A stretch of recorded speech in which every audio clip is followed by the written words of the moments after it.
नाकारत्या राजकारण्यांना कंटाळून तिरुपती नगरवासियांचा मतदानावर बहिष्कार। नांदुरा येथील तिरुपती नगरवासी व या रस्त्यावरून ये-जा करणारे शेकडो नागरिक यांनी होऊ घातलेल्या नगर परिषद निवडणुकांवर सामूहिक बहिष्कार घातला आहे। याबाबत सविस्तर असे की तिरुपती नगरवासी गेल्या 10 वर्षापासून रस्ता, पूल व नाल्यांची मागणी करत आहेत, परंतु आमच्या वेळेस निधीची कमतरता असते व इतर भागात विकास कामे करण्यासाठी निधीचा पूर उपलब्ध असतो। आमचं जगणं जणू शासन व प्रशासन यांनी नाकारलेलं आहे व आमच्या मूलभूत मागणीचे जाणीवपूर्वक हनन सुरू आहे।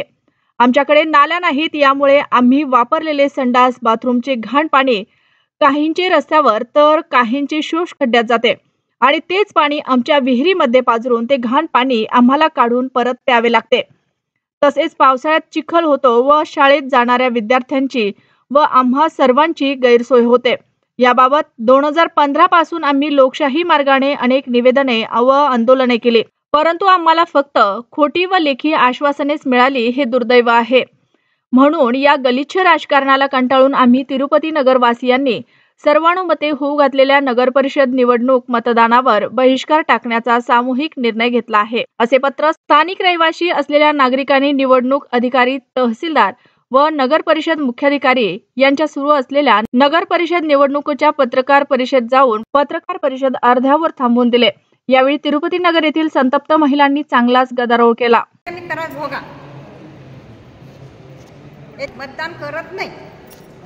20 वर्ष झाले आम्ही तिरुपती नगर मध्ये रहिवासी आहे। आमच्याकडे नाल्याने रोड नाही, याच्यामुळे आम्ही बहिष्कार घातला की आम्ही आता मतदान करणारच नाही। काय अडचण आहे तिथं? काय नेमकी अडचण आहे? नेमकं असं आहे की रोड नाही, नाल्याने सांडपाणी जायला जागा नाही। ज्याच्या त्याच्यात विहिरी करेल आहे, ज्याच्या त्याच्या याच्यामध्ये ते घाण पाणी त्या विहिरीमध्ये जातं आणि तेच आमचे लेकरांमुळे पेतात, त्याच्यामुळे आमचा बहिष्कार। याच्यामुळे आमच्या आरोग्याला धोका आहे। आता सुरू करता येईल आम्हाला इलेक्शन मध्ये मतदानच नाही करणार? नाही, आम्ही खरंच करणार नाही सर। मतदान आपण मतदान का नाही करत? का न करण्याचं कारण काय? कारण काय म्हणजे आमची एक बोला एक कोणी बोला। आमच्या इकडे मोरी नाही आहे, मोऱ्या नाही आहे, पूल नाही आहे, आम्हाला यायला रोड नाही आहे, आमच्या लेकरांना शाळेत जाता येत नाही, आम्ही कसं काय करणार? आपण वेळोवेळी त्यांना डॉक्युमेंटची पूर्तता केली होती का?